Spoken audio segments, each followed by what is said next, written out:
great big temple, and it said at one point there was over 1,000 prostitutes. And it was up on a plain. It kind of looked over the city. And it was like a little mountain, about 1,800 feet, and it was kind of flat on top, and that's where this idolatrous temple was.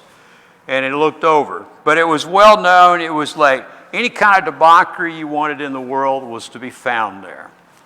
And you think, you know, here goes Paul. He goes to the most ungodly city he can find, and he starts preaching. I mean, that's what Paul does. He doesn't let the fact that, you know, I don't see where there's anybody there I ought to be working on, you know. And so we have to be careful that we keep that same mindset. Sometimes I know that it's easy just to kind of bypass people without really thinking about it because we don't really think they're receptive. But Paul didn't bother with any of that. But it was, like I said, it was a major trade city. It was a very important city. You know, and Paul's been going from city to city and pretty much being run out of town. He wasn't quite run out of Athens, but he wasn't well received except by a certain group of people there. And when you look down in down in verse 2 beginning, it says, "And he found a Jew named Aquila, a native of Pontus, recently come from Italy with his wife Priscilla, because Claudius had commanded all the Jews to leave Rome. And he went to see them, and because he was of the same trade, he stayed with them and worked, for they were the tent makers by trade." Now, what they're talking about is Claudius had made this edict to expel from Rome all the Jews. They're still a recognized religious or national group, but he didn't want them in Rome anymore. They were troublemakers. And as far as most Romans were concerned, really a lot of them just assumed that the Christians were another sect of the Jews, because you know the Pharisees, the Sadducees, and other groups. And so we don't know anything about whether at this point Priscilla and Aquila are Christians or not, but we know they became servants of God if they weren't already when Paul joined up with them. Paul joined up with them because his trade he learned as a boy was to make tents. It's said that all Jews, even the wealthy, were taught a trade. It was said that if you didn't teach your son a trade, you taught him to be a thief. And that was something that came about after they came back from captivity. It became very important that everybody have some way to make a living. And that was the way Paul had to earn a salary. And so he joined up with these other tent makers, and he would work at that, and then he would preach. He would teach people. Also, one thing to keep in mind is Claudius is the only Roman emperor mentioned twice in the New Testament, here and over in Acts chapter 11. It was just kind of an unusual thing that he had a couple of different spots in Paul's writings. But it said that in verse 4 beginning, he says, "And he reasoned in the synagogues every Sabbath and tried to persuade Jews and Greeks. And when Silas and Timothy arrived from Macedonia, Paul was occupied with the word, testifying to the Jews that Christ was Jesus." You know, it says Paul, basically the way it looked to me like he worked all week making tents. When the Jews gathered on the Sabbath, Paul showed up to try to influence them for Christianity. And because he had to make a living to support himself, and then Silas and Timothy arrived from Macedonia, and we see that Paul spends more time. Evidently they brought support, and they also helped support him. And so he was able to dedicate more of his time. Kind of like we do with preachers. You know, a lot of times when a church first starts out, small congregation, nowadays, of course, we're pretty fortunate. A lot of these young men, they're able to get support from some other congregation like us or somewhere.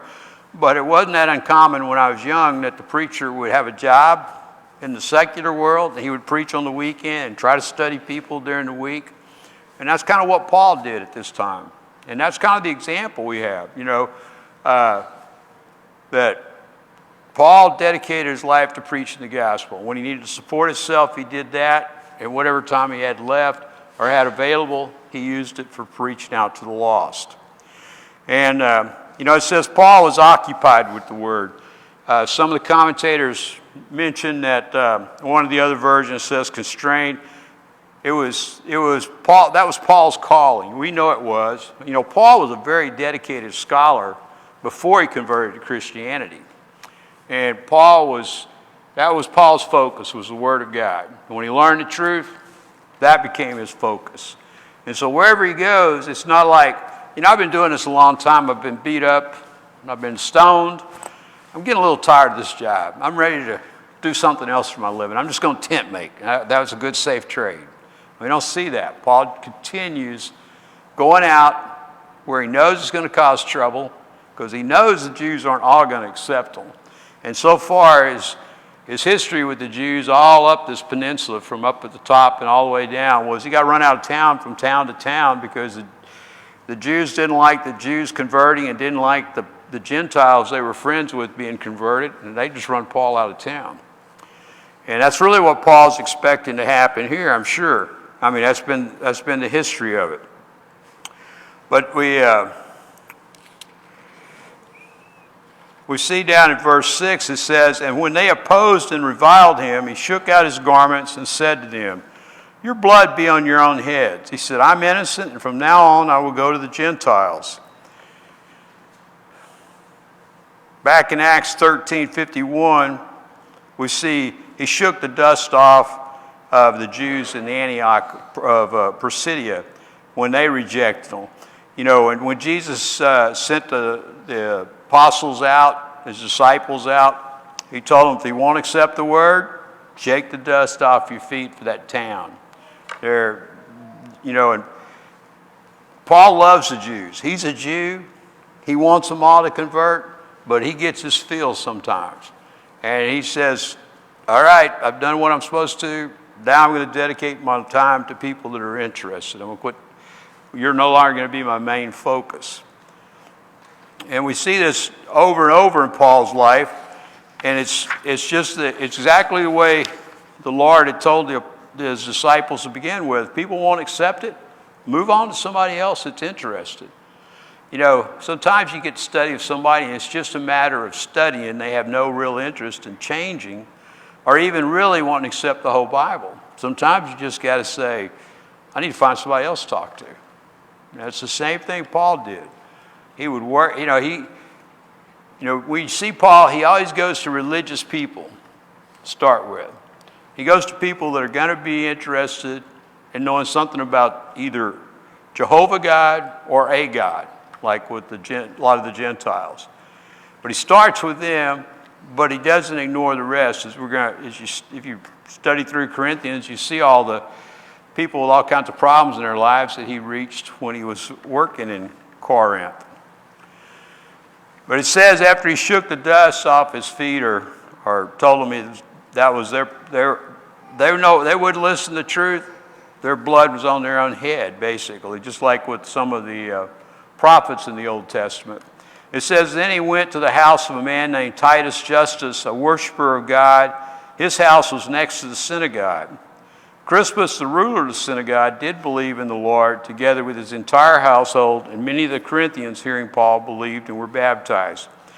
So he goes to this gentleman had a school of learning, probably somewhat like what Paul had studied under as a young man, and he goes there and starts holding classes, for lack of a better explanation, to people that are interested in learning something about Jehovah God. In fact, he has a profound influence on actually the lead Jew of the city, in Crispus, and where he and his whole family obeyed the gospel. And it also influenced many other Corinthians.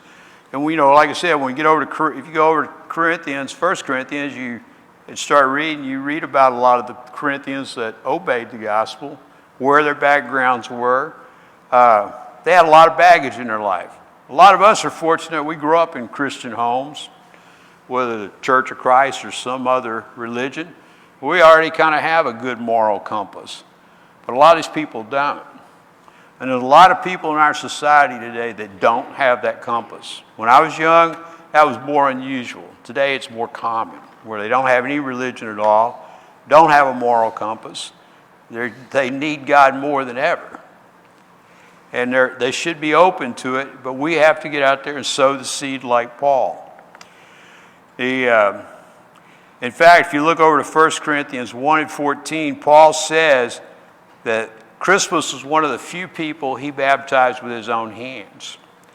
You know, sometimes the people that don't want to believe in baptism, you know, say, well, Crispus, the ruler, he believed in the Lord and he was saved. But when you combine it with what's written in Corinthians, you see that it wasn't just belief by itself, it was belief and baptism, and that he acted on it. And of course, it said many of the Corinthians were baptized. But sometimes that you can use stuff like this when you're studying with somebody that wants to talk about faith only and baptism is not necessary, or baptism is just for joining the local church, or some of their other arguments. If they're open to reasoning, this is one of the places you can go. It's pretty simple, tied together, you know, and it gives you an opportunity to explain better maybe, besides just going to the verses that say you need to be baptized. Because they go to the ones that says you only need faith. And so it makes it, here you could tie it together. It's one of those places that makes it pretty easy. Or makes it easier, I guess, if they're open-minded. And now down in verse 9 it says, and the Lord said to Paul one night in a vision, do not be afraid, but go on speaking, and do not be silent. For I am with you, and no one will attack you to harm you. For I have many in this city who are my people. And he stayed 1 year and 6 months teaching the word of God among them. You know, after Paul's been rejected by the Jews, he's gone to Titus's school, then the Lord appears to him. And you know, that's got to have been a relief. And God says, don't worry about it, Paul. This time you're not getting run out of town. I got a lot of people here that are open-minded. They're going to want to listen to the word. That's what he means when he says he has a lot of people. They need the truth, but they're his people. They're not all automatically going to reject Paul. And yet Paul's experience is so much. I can just imagine Paul, after shaking the dust off his feet, expecting any day to hear the knock on the door and him being drug out of town to be stoned by the Jews or something. But it says he spent 1 year and 6 months there. And that was a very long time for Paul. And yet because of Corinth and the fact that it was a major travels through, he influenced a lot of people over that period of time. Not just the people in Corinth, which were a bunch, but a bunch from the countryside. It's kind of like all of us go over to Houston, used to anyway, go over to Houston to shop or go out to eat or do stuff.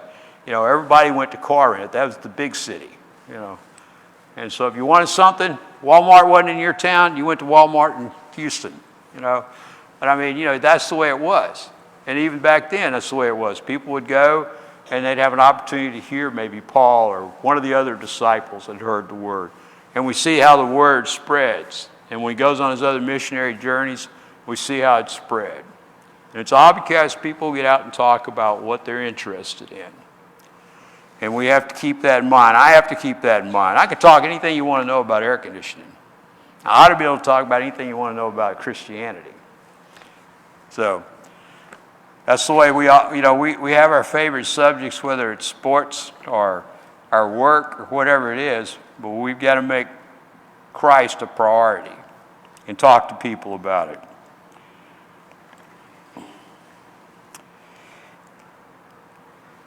And it's down in verse 12, it says, but when Gallo was proconsul of Achaia, the Jews made a united attack on Paul and brought him before the tribunal, saying, this man is persuading people to worship God contrary to the law. A little background on Gallo. He was the older brother of philosopher Seneca, and who happened to be the advisor of Nero in Rome. So he was a very politically influential individual that got this plum of a job. And he had that wasn't his name originally. He was adopted by one of the Romans, and he changed his name to that family name. That's how he got the name he had. He was prior to that, he was Marcus Annivius Novatus, but Lucas Gallio adopted on, so he has served that name, which is very common in the Romans. If a prominent citizen of Rome met some young man they really liked, thought they had a lot of potential, they would adopt them into the family, so they would get the social status that went with that. They might not have had it before, but they would now be moved up to an upper echelon. It's like going to one of the bigger colleges. It gives you a lot of contacts out in the world with the workforce or something versus going to some small local college where you don't have the same contacts. And so this gentleman, like I said, his brother was an advisor to Nero, so he was tied in with what was going on politically. He knew what was going on in Rome, the fact that Nero had thrown the Jews out, but he was a guy that liked to get along with people. He was a good politician. And the Jews thought he'd be an easy mark when he took over to hear their case, because God's protecting Paul, but they're not happy about Paul converting all these Gentiles. They still want to get rid of Paul. And down in verse 14, they said that he was dissuading people to worship God contrary to the law. And this happened around AD 49 or 50. In fact, there was I forgot what year, a fragment that was discovered that said he was proconsul about 51 AD. So early on when Paul first got to Corinth, this event happens. And then we see that Paul winds up staying. So we see the hand of God. When God told Paul everything's going to be okay, doesn't mean that God put a fence around Paul. He used the government. And that's what we're going to see here. It says that in verse 14, but when Paul was about to open his mouth, Gallio said to the Jews, if it were a matter of wrongdoing or vicious crime, O Jews, I would have reason to accept your complaint. But since it's a matter of questions about words and names and your own law, see to it yourselves. I refuse to judge these things. And he drove them from the tribunal. They expected to have a sympathetic judge, somebody that would listen to what they had to say. And we see this again in Paul's life, in Jerusalem at the end of before he's sent off to Rome. Same kind of deal there. Everybody wants to use the local government to take care of the people they don't like. But here he said, Paul was ready to make his defense, and this proconsul says, I don't want to be bothered. You're bringing just complaints about your religion to me. This is not important. And, in the back, he knew that Nero had run all the Jews out of town anyway, so the Jews weren't popular at this point. So he was on safe political ground and not accepting their complaint. It says he drove them out of the tribunal. He didn't just say, okay, gavel, court's over today, I'll be back, sit on the council next week. Evidently, he had the guards, and it wouldn't have been a gentle escort out of the tribunal. And we're going to see that the people react to this too.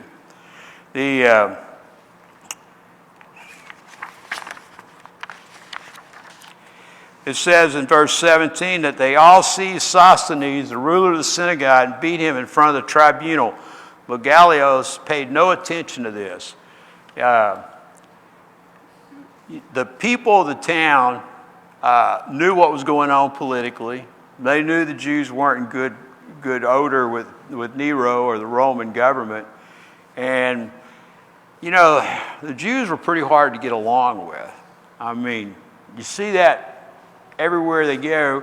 They kind of get along, but they have their own special religion. They're not very accepting of other people. They won't associate with the Gentiles in a familiar way. They'll do business with them, but they're really not going to allow it. They're clannish, in other words. And so these people don't really necessarily like them very much anyway. And so they use this opportunity to seize him, and they start beating him. They look Gallio to see if it was okay. He doesn't do anything. you know. He just lets them do what they want. And so, you know, and Sosthenes was probably the person that took over when Crispus converted to Christianity as the head of the synagogue. And so he was kind of the focal point for all their anger at the Jews. You know, we don't really see that here, except maybe in a sense towards some few religious groups that are pretty standoffish. We don't have a whole lot of that around here, but some places still do. But the thing was, the people, they wanted to do this, but they didn't want to get in trouble with the Roman government. So they were looking to see how the ruler was going to react to them doing this. You know, normally the guards would have been sent in to break something like this up, because the Romans have absolutely a zero tolerance of rebellion in their cities, in writing. That was always one of the dangers, and they didn't want to get out of hand, so they stomped on it pretty hard. And but right now, you kind of do what you want to the Jews. They're just not popular. They don't have any political pull at this point. And it's not like in Jerusalem where, you know, 80-90% of the people are Jews. These are just a small group of Jews in a very large city of non-Jews, Gentiles. So it says, after this, Paul stayed many days longer and then took leave of the brothers and set sail for Syria, and with him Priscilla and Aquila. And at Cenchrea he cut his hair, for he was under a vow. So we don't know how long this period was. This is part of that 18 months that Paul's in Corinth. After this, it's part of that time where God had told him, don't worry about it, I got a lot of people I want you to teach. And, you know, Paul stays during that time, and he says he took leave of the Christians he converted, the brethren, and they set sail for Syria. And Priscilla and Aquila go with them at this point. And so you can see the bond that's kind of developed between Paul and Priscilla and Aquila. You know, they work together. They've certainly been influenced by Paul's teaching. They're strong Christians. We're going to see that in the next lesson. And so they pack up their bags, move to another town. Remember, they already got thrown out of Rome, and they moved to this town. And now Paul's leaving. They're going to go with them. They're going to help with the missionary work. They're going to help take care of the word. And so you just see that this influence that Paul had on these people. You know, they were willing to, now they did have a trade they could take with them anywhere they went, being tent makers, you know. But I mean, they were open to relocating somewhere else and reestablishing their trade, basically. And, you know, most of us are not real comfortable moving from one job to another anyway. After you do it a few times, it gets a lot easier. But the first few times, it's pretty hard. We kind of like stability in our lives. But we see that these people are dedicated to reaching the lost, something we have to work on.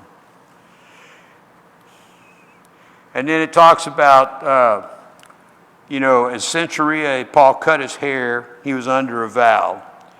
Some people have questions about this. Why do you think he did that?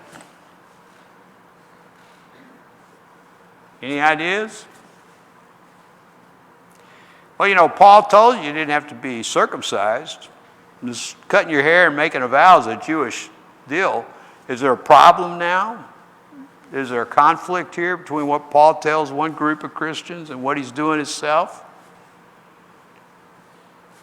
Any comments? Oh, come on, you're not going to let me talk all night, are you?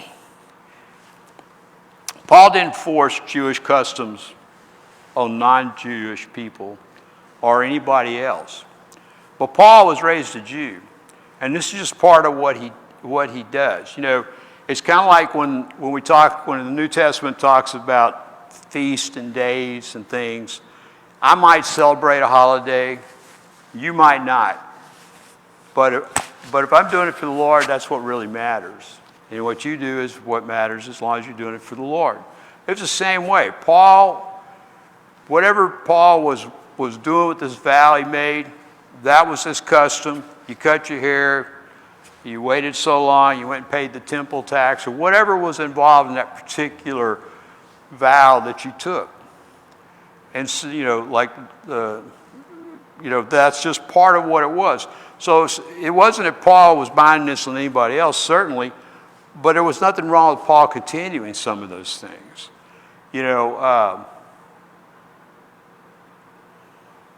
Sometimes people come out of certain religious backgrounds, and it's very uncomfortable for them to stop doing some things, but some things they don't necessarily need to stop. It's just understanding where it comes from. In fact, it's kind of like eating the meats of idols. There was nothing wrong with eating the meat that you bought in the market that had been offered to the idol. The problem was, though, if I did it in front of you and you really thought it had some special meaning, or maybe you were inviting me to your house, that was the conflict. It's all how our actions are perceived by others. If I celebrate a specific holiday that's offensive to you and I try to bind it on you, or I go out of my way to make sure you know what I'm doing, that's not right. And so this footnote just gives us an idea that, when we change, there are going to be some things that are still important to our families, important to the way we were raised, that are not in conflict to God's law. They're matters of opinions. And that's what this was. This was something that Paul wanted to do, and there was nothing wrong with it. And he did, and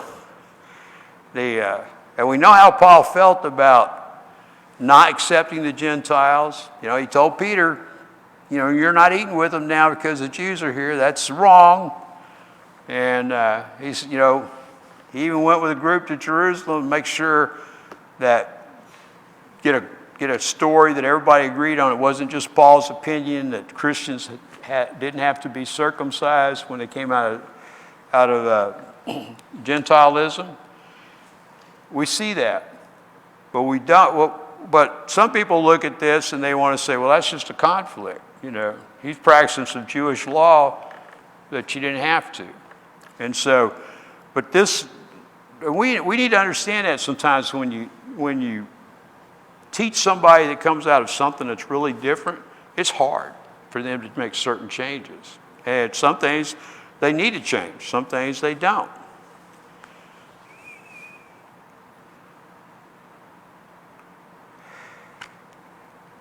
In verse 19 it says, and they came to Ephesus, and he left them there, but he himself went into the synagogue and reasoned with the Jews.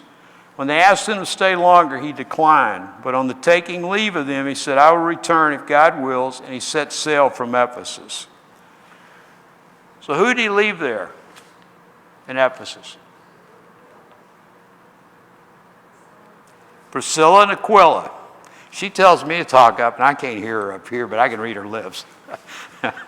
It is, you forget when you're sitting up front and you make a comment, the people in the back can't hear you, That's right, playback time. But yeah, Priscilla and Aquila stay here, and we're going to see that in the next lesson on Sunday, their influence there. But, Paul, he goes there, he went in the synagogue, he reasoned with the Jews. They liked what they heard, and they wanted him to stay longer and talk to him some more, but he had someplace else he had to be. But he said, if God wills, I'm going to return. And, that needs to be our attitude about things. If God wills, we'll do this. Nothing's assured about tomorrow. And it says in verse 22, when he landed at Caesarea, he went up and greeted the church, and then went down to Antioch.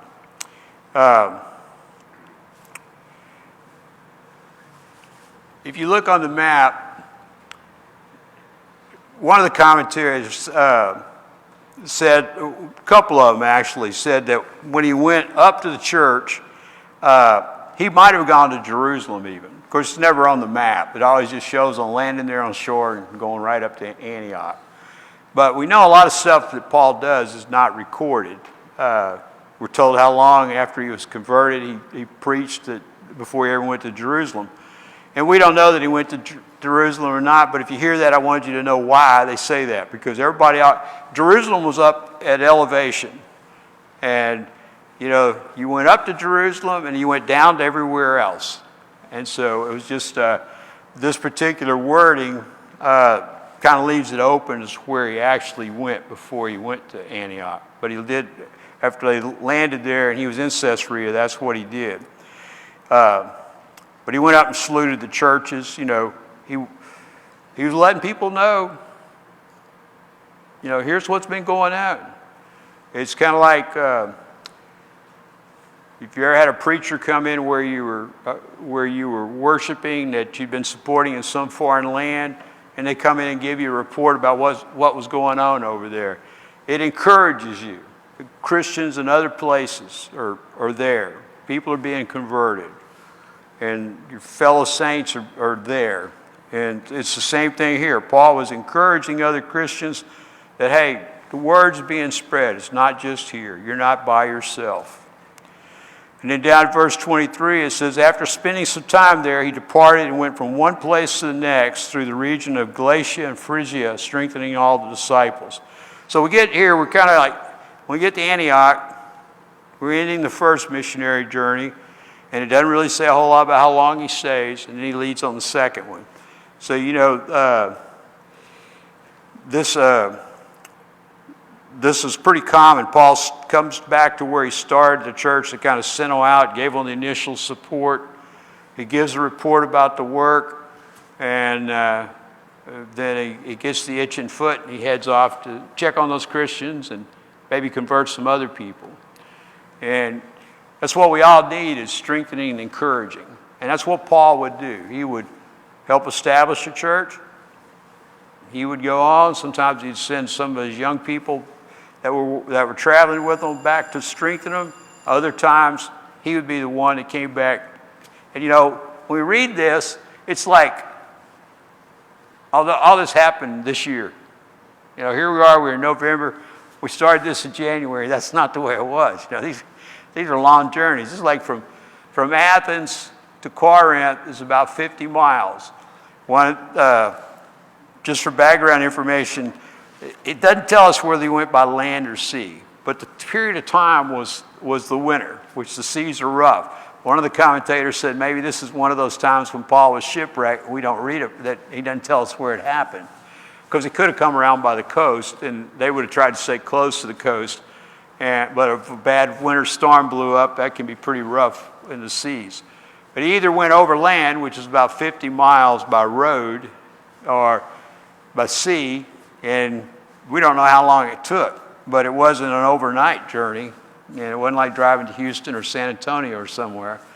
And so, you know, Paul said, but, you know, all the times all the stuff Paul goes through, and when I struggle a little bit, it just makes me feel bad that I worry about that, you know. It's nothing like he did to get to church. I mean, he made it his effort. He was going to go there. He was going to preach on Saturday to the Jews. And when he was at church there, he went there. That was important to him. And that's what our attitude should be. So there's the bell. I'm saved by the bell.